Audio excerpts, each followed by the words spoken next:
తెలుగు ప్రజలందరికీ నమస్కారాలతో మీ రాఘవరావు అండి. చంద్రబాబు నాయుడు చాలా తెలివిగా 2019 నుంచి తప్పించుకొని తిరుగుతున్నాడు.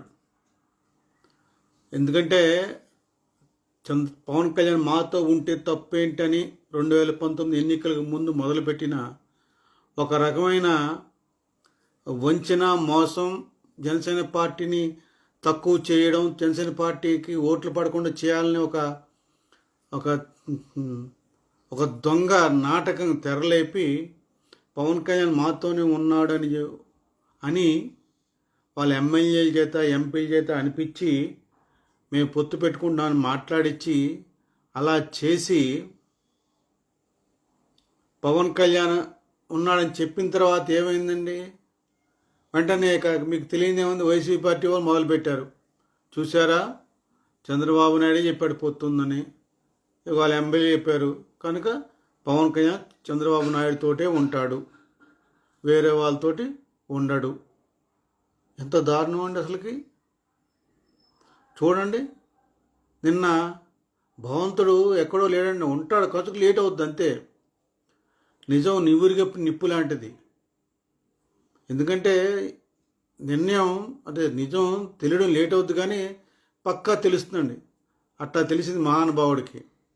నేను అన్నాడు, ఏదో యాదృచ్ఛికంగా ఒక కార్యకర్త అడిగిందానికి సమాధానం చెప్తూ మనం వన్ సైడే లవ్ చేస్తున్నాం పవన్ కళ్యాణ్ని, కానీ పవన్ కళ్యాణ్ నన్ను లవ్ చేయట్లేదు, నేను నా లవ్ సరిపోదు, ఇద్దరం కలిసి ప్రేమించుకుంటే కదా అయ్యేది అని ఒక అర్థం వచ్చేటట్టు ప్రేమతోటి సందేశం తెలియజేశాడు చంద్రబాబు నాయుడు. అట్లా నిజం ఒప్పుకున్నాడు. మేము ప్రయత్నిస్తున్నాం కానీ పవన్ కళ్యాణ్తో కలిసి వెళ్ళడానికి, పవన్ కళ్యాణ్ దగ్గర నుంచి ఎటువంటి సందేశం కానీ ఎటువంటి వార్త కానీ లేదు అని పవన్ కళ్యాణ్ తెలియజేశాడండి. ఇంతకన్నా దారుణం ఉంటుందా అండి? ఎంతమంది అండి, తెలుగుదేశం వాళ్ళు, వైసీపీ వాళ్ళు ఒక్కరు కాదండి. ప్యాకేజీ స్టార్ అంటాడు ఒకడు, దత్తపుత్రుడు అంటాడు ఒకడు, ఇంకోడేమో పిల్ల తెలుగుదేశం అంటాడు ఒకడు, లేకపోతే దత్తపుత్రుడు. ఒక రకం కాదండి, ఎన్ని రకాలు అన్ని రకాలు.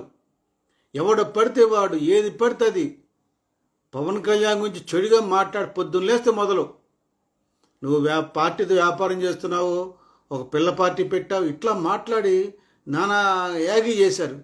నేను ఒకటి అడుగుతున్నా, ఈ యొక్క తెలుగుదేశం వాళ్ళని, వైసీపీ వాళ్ళని ఇప్పుడు ఎవరు సంఖ నాకుతారు? మీరు ఇప్పుడు ఏమని మాట్లాడతారు?